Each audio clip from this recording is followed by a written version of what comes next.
This is the all-new Travis Scott Jordan 1 Low, and at the moment of filming this video, this shoe is unreleased. Today, we're gonna be talking about the release date, how to get a pair, we're gonna be doing on feet, a review, as well as lace swaps on every lace that comes with the shoe. Travis Scott seems to be one of the main needle movers in the sneaker market currently, and so this one, even as of this moment, is selling for crazy amounts of money. We're gonna talk about where it's gonna go, where it's gonna end up, and talk a review on the new Jordan 1 Travis Scott Brown Velvet. So let's first start with the unboxing. Now the box that comes with this is gonna be the same as the new olive pair of Travis Scott's, the canary yellows. So it seems that Travis Scott is going and sticking to this box. Now let's look at some of the other releases of Travis Scott's in their boxes. This is going to be the medium olive, this is the most recent pair that came out. This is going to be identical, exact same box here, as well as these are gonna be the canary yellows right here, exact same box. When we go a little bit farther back in the Travis Scott world and some of the collaborations as well as the other ones, this is going to be the first olive pair. That's gonna be these right here, which this pair is reselling insane right now. They're like $1,400 new, and that's gonna be what we're gonna talk about with the new ones. And the box is a little bit different, but before that, we had shoes like this. This is gonna be the Fragment Jordan 1 Low Travis Scott's. Get a little bit more creative because it is a fragment shoe, get that nice blue in there.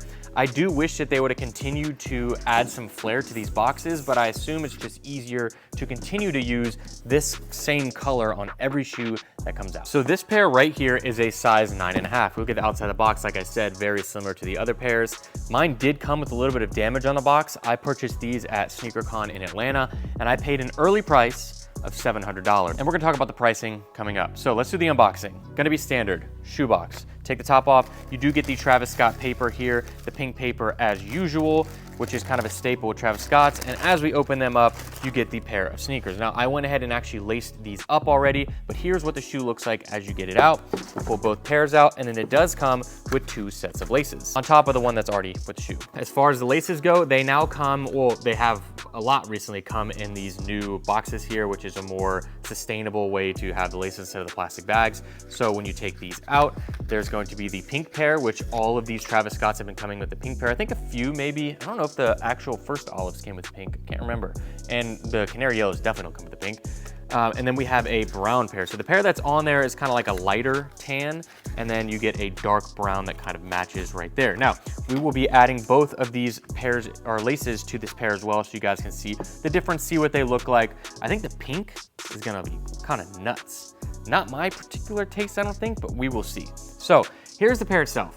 This is gonna be a nice brown colorway, and from afar, when you see these, I honestly didn't even recognize them as a Travis Scott because it is just such a dark silhouette, even more than the Phantom Black colorway with the white stitching. With this kind of tannish lace here, a light brown, I actually do like the way that that looks, but let's talk about the materials. So this is gonna be like, would you call it like a tufted material, Nick? It's like rough nubuck. It's a good way to describe it.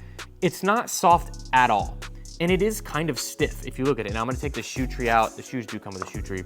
It's stiff and it kind of like holds its shape rather than if you take like a leather pair like this and you press down on the tongue, like it kind of comes back up. I don't know if that makes any sense, but it's a very like tough material and overall like a very structured. Now you're gonna get that throughout the entire thing, except you're gonna have a dark leather swoosh. Curious if they thought about doing a different color for the swoosh here. I think the intentions of this pair was to be a nice dark earthy type shoe. That's kind of the vibes that I get from it. You can see obviously the outsole is gonna be brown as well. You do still get the Cactus Jack hit here on the inside.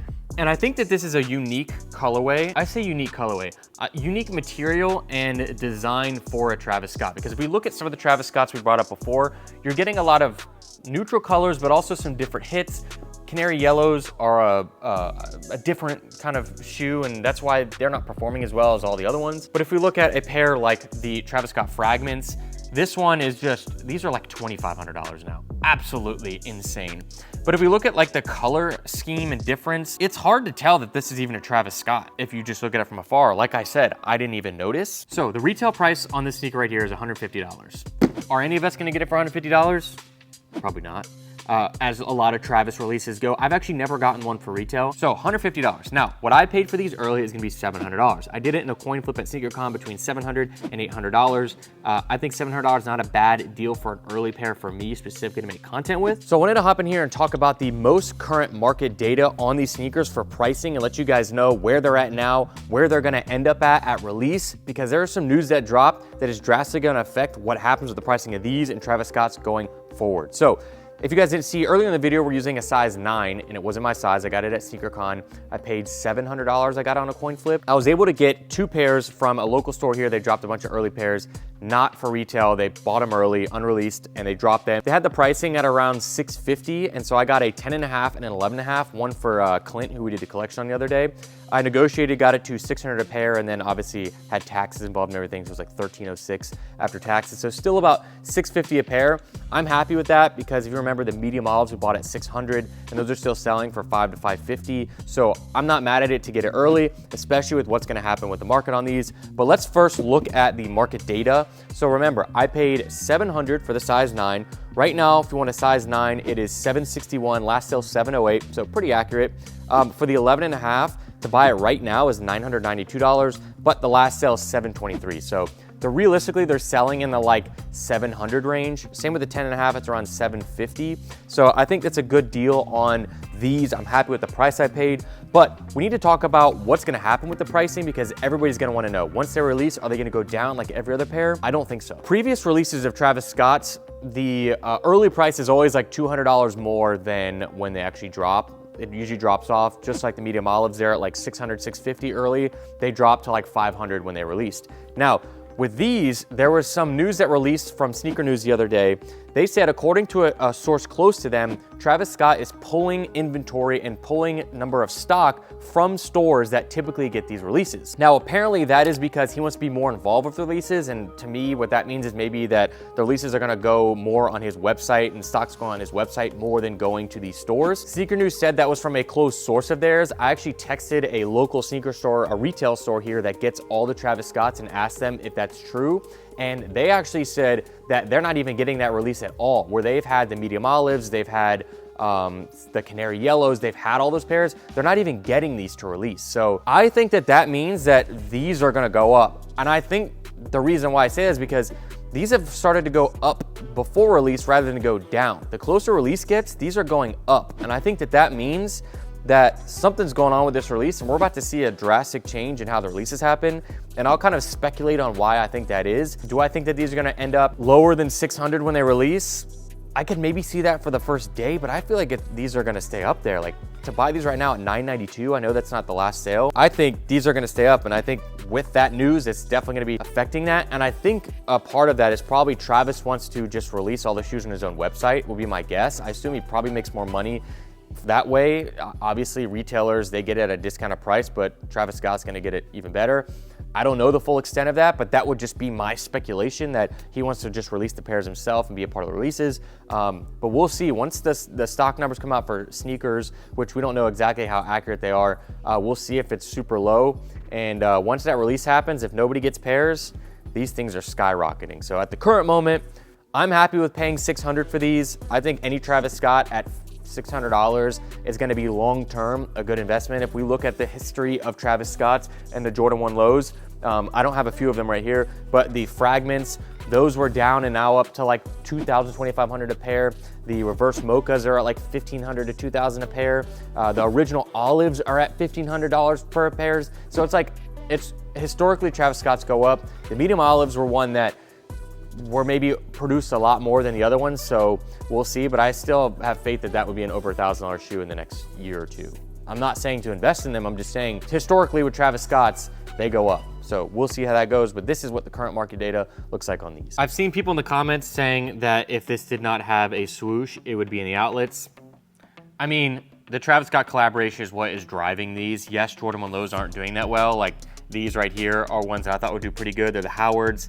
They're based off of a PE or a spin-off of a PE, and they were releasing their under retail now, $100 before fees and everything on sneaker apps. So yes, these wouldn't be selling for as much money, but that's the Travis Scott collaboration. Now, this is also different than a lot of the other ones we've been seeing. Like if you think about this pair, you think about the golf pair, and you think about the medium models just came out, they're all super similar. So I think it was time for something different, different materials. On the note of these releasing, I am planning to do a live stream on the 21st, a live cop of me and probably some of my buddies coming by. Maybe Nick will be here. Maybe we'll have my buddy Blake and Max come by, and we'll all go for a live cop in person and see if we can go and watch along with you guys and see if we can get them. So definitely look out for an announcement on that. Let's go ahead and check what these look like on feet with some outfits, even though they're a little bit too small for me. All right, so I was actually able to get my actual size in the shoe so they look proportionate, and I wanted to put together a few outfits. Now, I am not saying I know how to dress. These are outfits that I like and like how they fit me, so I'm gonna wear them like that.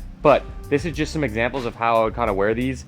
So I have the kind of flared pants. These are from 545 Italian brand. I mentioned them a ton. Just want a white t-shirt and then a represent brown jacket with a represent hat, just to kind of match the brown. I feel like it works pretty well. And I feel like right now, my vibe is wearing the baggier pants, and I think the shoes look good in them. And they don't look small on my feet like the Black Phantoms. That was a problem that I had with those, and I've talked about that a lot before. But I like these shoes. They're good. Now that I've been able to get my size, we'll talk about pricing, how much I paid for them, but here is the first variation of an outfit. Let's go put something else on. All right, so here's an outfit variation with shorts on. Travis One Lows do look good with shorts. I like to wear them with a little bit higher socks.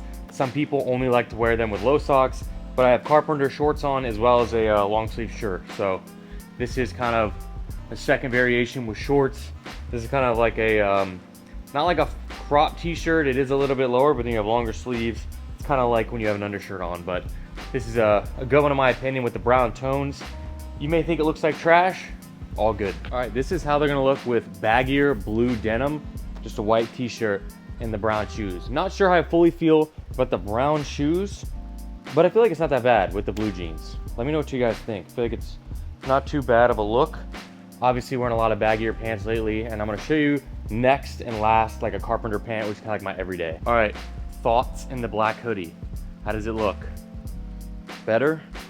Let me know which outfit was your favorite down below. If they were all bad, leave in the comments too. Doesn't bother me. I'm wearing what's comfortable, and I like the way that this stuff is fitting. These are represent, hoodies represent. Pretty much everything I wear is either represent or 545. Literally, like everything I wear. My two favorite brands right now, so there it is. So here's gonna be the first lace swap. We put in the pink laces here, which is a bold look to this. Now, this is giving me Neapolitan kind of vibes with the pink and the brown. If you compare them to the factory lace that comes with it, it is a lot more bold, but honestly, I don't mind it. I don't mind it more than with pairs like the Fragment Jordan 1 Lows. I feel like the colors kind of go together well. I don't know if I would necessarily wear them like this. I think it's definitely an interesting look.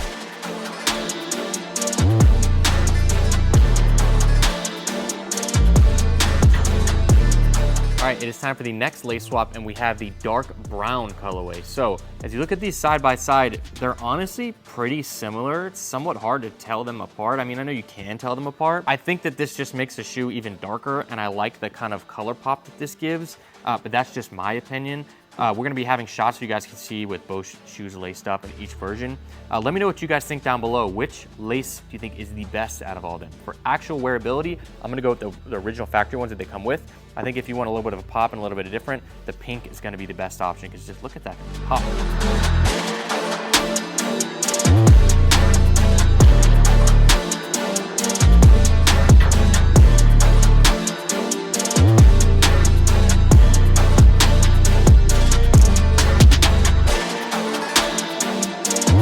So the Travis Scott Jordan 1 Lows are releasing on December 21st, 2024, and this is gonna be a hyped release. Make sure you guys join me on the live stream when that comes out. Overall, my review on these, if I'm gonna rank these, ooh, that could be a part of this video of even ranking all the Travis Scotts. If I were to rank these Travis Scott Jordan 1 Lows in the scale of all of the Travises that have released, it's a little bit difficult for me. For me, number one Travis is gonna be the Fragment Low here. Number two is gonna be the original olive here. Number 3 is going to be the medium olive, which I have at my house. Number 4 is gonna be the reverse mocha. Number 5 is probably going to be this brown velvet pair. I think these come in over the canary yellows. I'm not ranking the golf shoes in there because they're not really a wearable shoe, but let me know your guys' thoughts. So the Travis Scott Jordan 1 Low Brown Velvet releases on December 21st via sneakers and a couple other places. Make sure you guys tune into the live stream that we're gonna have going on for the event. You can keep up with me on Instagram and I'll talk about more of that live stream when it's coming. Thank you for watching. I'll see you guys in the next one. This is Harrison signing out. YouTube thinks that you'll like the video that's up on the screen, so go ahead and check that out and subscribe if you enjoy the content.